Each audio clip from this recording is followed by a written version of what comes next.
Hello, everybody. This is Bill Walker, the Gambling Astrologer. I am here in Las Vegas on New Year's Eve. It's 9 minutes till. Um, got the strip behind me.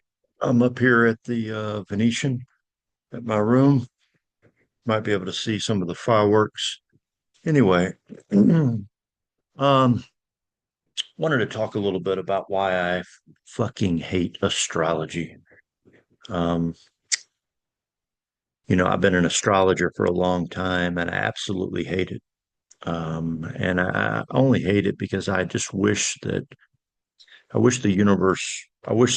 laws of this plane worked differently. I miss the days, when I was in my 20s and I was working hard on different business ideas and anything I was working on.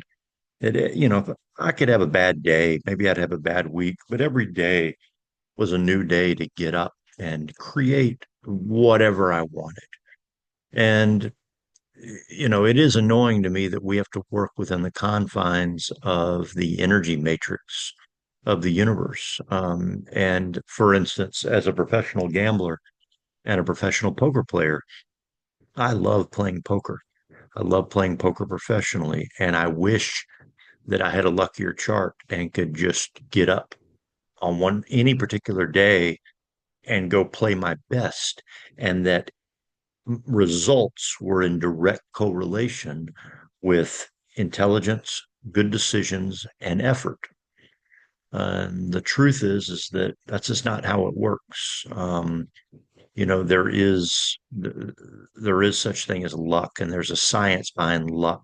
There are periods when, if you were to go play poker or you were to do anything, even try to start a business, whatever it is you wanted to do, it would be not unlike trying to go pick fruit off of a tree in the winter, expecting a tree to bear fruit in the winter. It would be out of cycle. Um, and there are a lot of you perhaps out there that would scoff at this or laugh at it. Maybe some of you that are poker players or gamblers.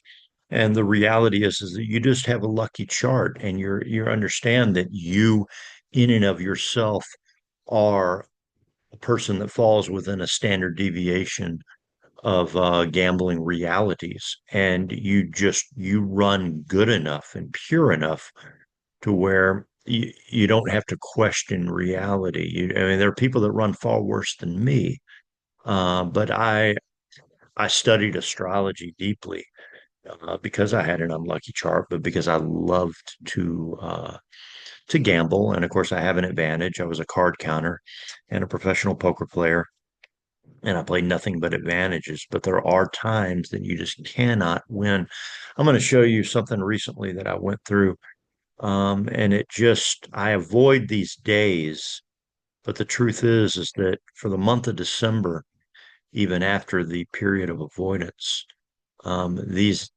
even several days later, just the period of time was just disgusting, and it can dominate even days where I might have something minor and I might try to play. Um, just can't do it, and it's very annoying to me. And so I'll show you here. Um, let's take a look at my progressed chart that uh, I'm going to show you what happened around the 7th or 8th of December, which I've avoided. But then the Neptune station came around and hit. Um, I want you to look down here. This is the 7th. And I want you to look down here at Saturn. Saturn is at 14 degrees and 36 minutes of Leo down here in the third house. And look at Venus, 14 degrees and 35 minutes of Scorpio. So on that day, on the 7th of December, I had my progressed, this is minor progressions, mind you, but these are very, very important. And you notice that Saturn and Venus are an exact square. Now look at the moon, and I'm going to show you something else here. If you look at my natal chart real quick, notice my natal Chiron in the 10th house, my career.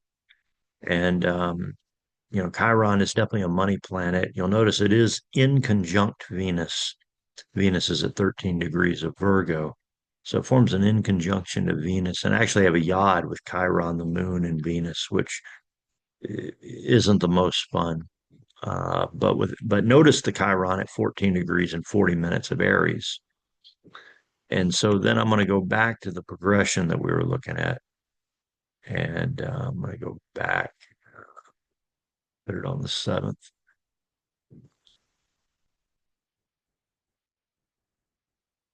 Um, the exact square here. And I want you to notice the moon at 13 degrees of Aries, 1350 Aries is in conjunct my natal Venus on that day that Saturn and Venus go square.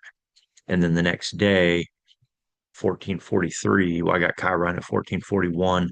So the moon is exact. Look at Venus here. Venus is 1441 the very next day, exact to the minute in conjunct my 10th house Chiron, while the moon is in conjunct Venus and on it and trine progress Saturn.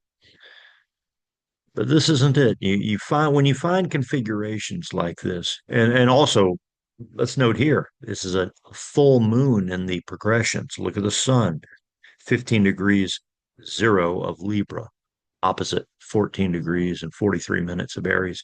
That day was a full moon. This is December 8th. So we're going to take a look at the transits.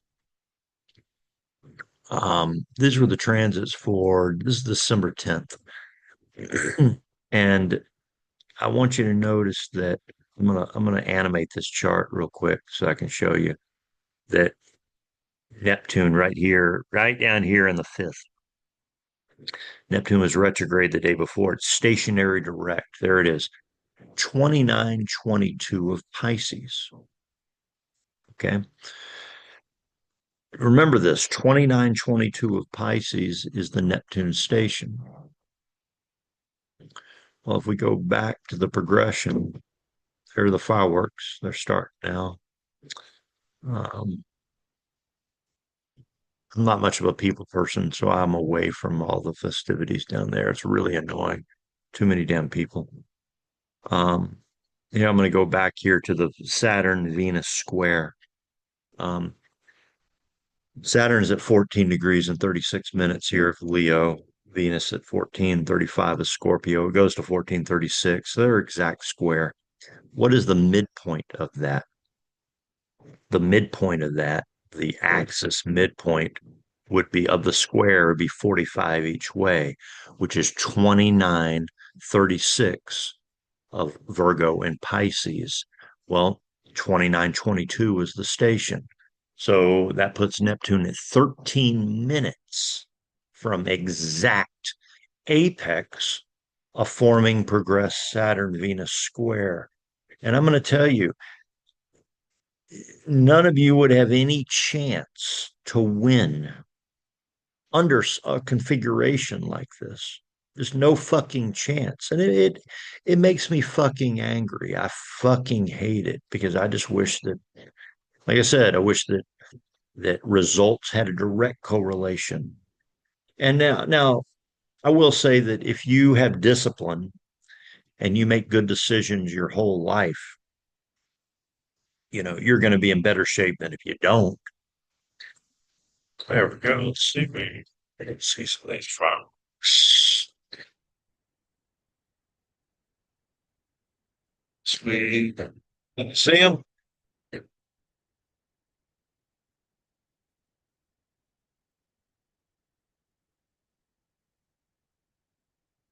See in the room. There we go. You can see some of the fireworks. There we go. There's the New Year. Happy New Year's, everybody.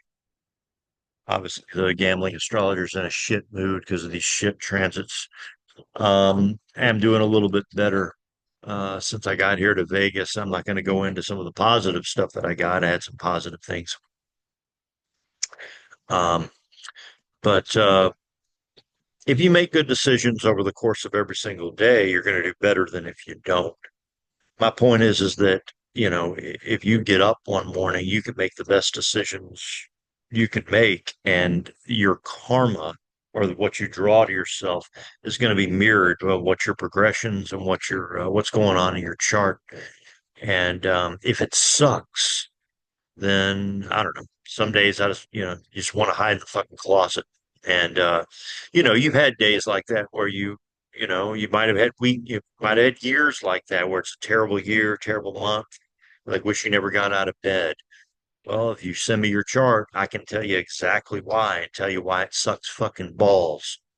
Anyway, happy 2026. Here's to good decisions and playing under good fucking transits. And yeah, let's make some money this year. Thank you.